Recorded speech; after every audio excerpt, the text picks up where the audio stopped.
Okay, shalom, shalom. First and foremost, before I begin with this lesson, I want to start by giving all praises, honor, and glory to our power Yahweh by Hashem, Yahweh Shai, by Hashem Makakodash. Double honors to the apostles, the elders, at Great Millstone, who do well and teach well. Shalom to the hopeful elect and you Akim and you brothers pushing this word throughout the four corners of the earth with all truth and sincerity, making your calling and election short. Shalom, shalom. And this is going to be a lesson, just going into, personal testimony that, has recently happened to me. I inherited some money, and well, when I seen it, it was cool, whatever, money is a defense. We know that the scriptures say that money is a defense. But, being in this ministry, it's honestly so comforting, and, and that's why the scriptures call it the comforter, man. Knowing that no matter how much someone has or receives or, gets in this world, doesn't matter, man. Doesn't matter. I've seen it, whatever, cool. Whatever, looked at it, I was like, okay, it's gonna help me out in this and this and this, and it can help brothers out in this and this and this. But this ain't gonna deliver me. This ain't gonna save me. You know what I mean? So, for me to be able to see that, I was kind of in a state of disbelief, also in a state of, ready for, shit to hit the fan and lose it all, man. And that's the thing about, us sincere Akim, man. We truly don't put our trust in these riches. We're truly not putting our trust in, these things of the world, these tangible items, because at the end of the day, when shit hits the fan and Esau Edom releases the RFIDC hit, you're not even going to be able to use what you have in that bank account unless you take that mark. And guess what? As a hopeful elect member, we're not taking that shit. We're not taking that. Let me get this precept, Ezekiel. I'm just going to roll through the spirit, man. Ezekiel chapter 9. This is the book of Ezekiel, chapter 9, and verse 4. And this is the mark that we want to receive. And the Lord said unto him, go through the midst of the city, through the midst of Jerusalem, and set a mark. And this word mark is tuav, which means a mark of exemption. Not the same mark that's written in Revelations, the 13th chapter. And the Lord said unto him, go through the midst of the city, through the midst of Jerusalem, and set a mark upon the foreheads of the men that sigh, and that cry for all the abominations that be done in the midst thereof. And to the others he said in my hearing, go ye after him through the city, and smite.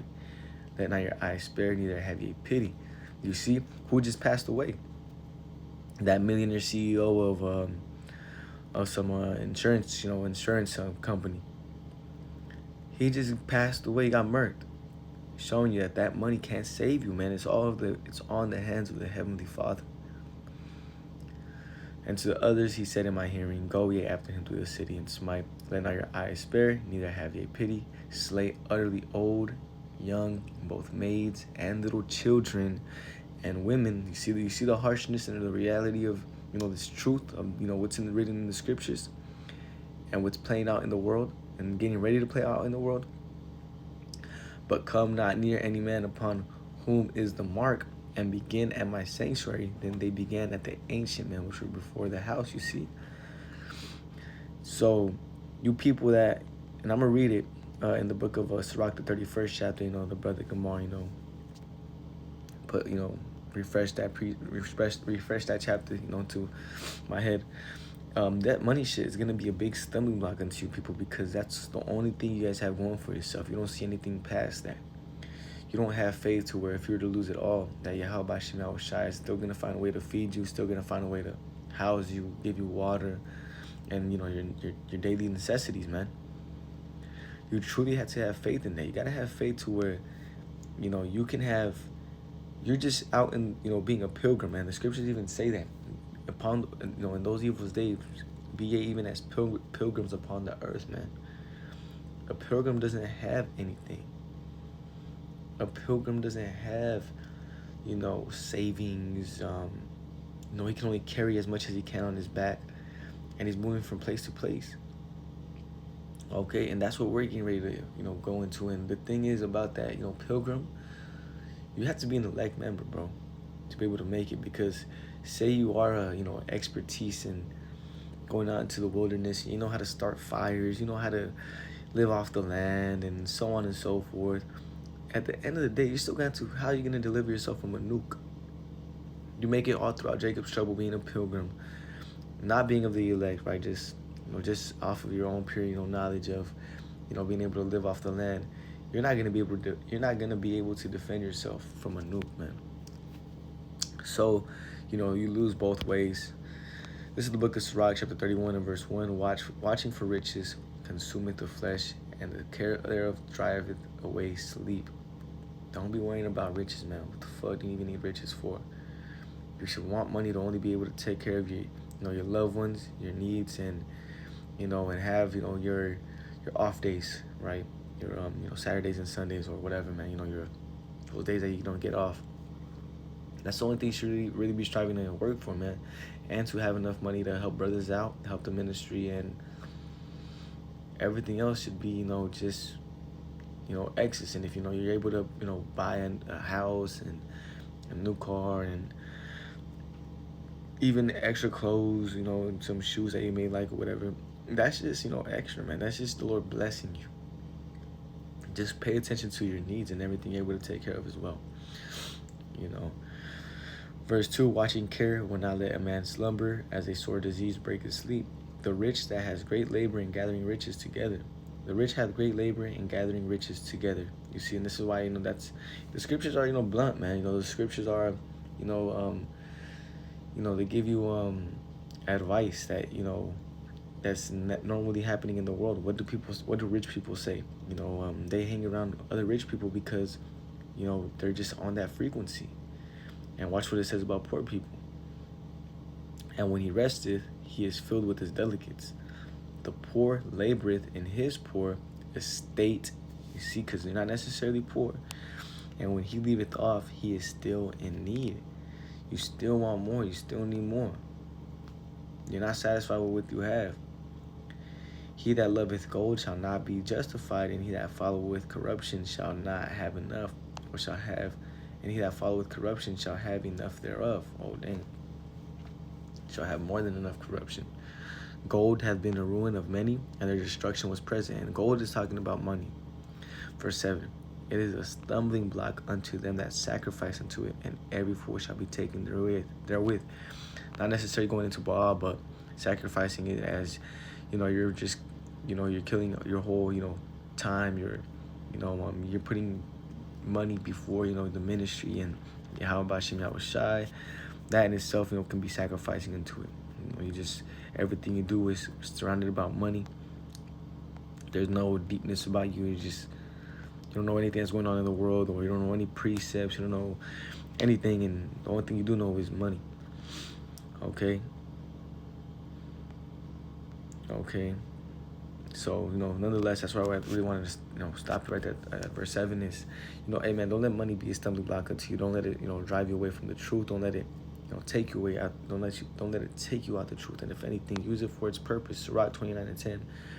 Lose thy money for thy brother and thy friend, and let it not rust under a stone to be lost. You see? Oh, man, but this is, and the Lord sees that, bro. You only have $10 in the account. In your account, and you're like, you know what, brother? This is for you, man. Don't take it. It's all good. My tank is full.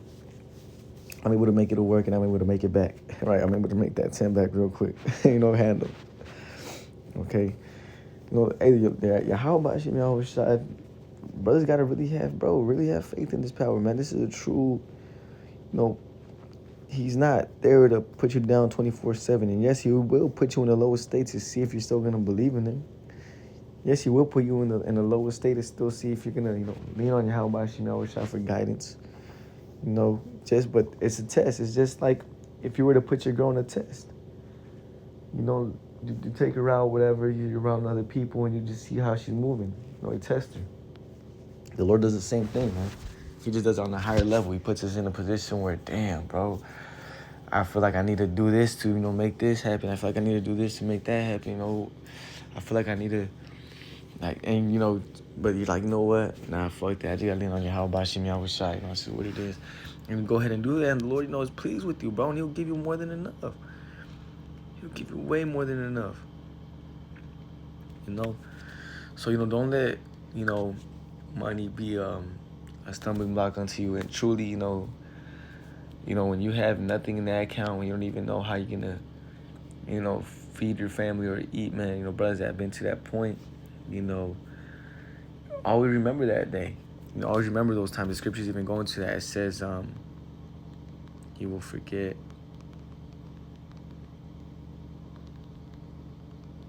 Something to this effect.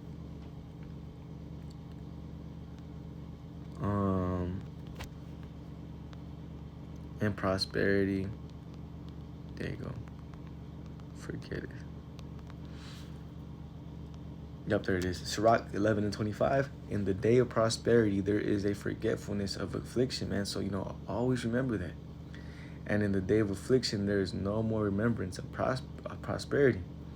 You see, so you got to always, you know, lean on your Habashim Yahushua, whether you're doing good, you know, mentally, financially, spiritually, you know, or whether you're doing bad, man, because it happens, and it happens for a reason. Sirach 11:26, for it is an easy thing unto the Lord in the day of death to reward a man according to his ways. You see, it's nothing for Yahweh Shema Yahushua to give you what you need. And yes, when you come into this ministry, you're not going to be balling 24/7. And, you know, and if that is your lot to be able to ball, right, you got to understand that, you know, you're still not going to, you know, you're still going to go through hardships, and you're still going to be at the, you know, you're still going to be going through trials and tribulations, bro, no matter what. Verse 27, the affliction of an hour maketh the man forget pleasure, and in his end shall deeds, and in his end his deeds shall be discovered. You see, the Most High puts afflictions on you to see what you would do, to see where your mental's at, to see, you know, man, is this dude still gonna lean upon me if, you know, he doesn't have nothing? You know, is he still gonna trust in me to, you know, to provide for him, to look out after him, you know, to take care of his needs and what he need, and what he, yeah, his needs, really, that's all you need, you know. 28, judge none blessed before his death, for a man shall be known in his children. Perfect, you know. You know, Yahweh Shema Shai, you know, has it to where, you know, us, you know, and, you know, I know a lot of us brothers, you know, in this ministry, you know, didn't grow up with a lot of, you know, we didn't grow up with fathers. But, you know, for, you know, you brothers that have grown with fathers, man, a lot of you brothers in the ministry, you know, you were getting spanked, you know, you were getting, you know, putting, you know, you got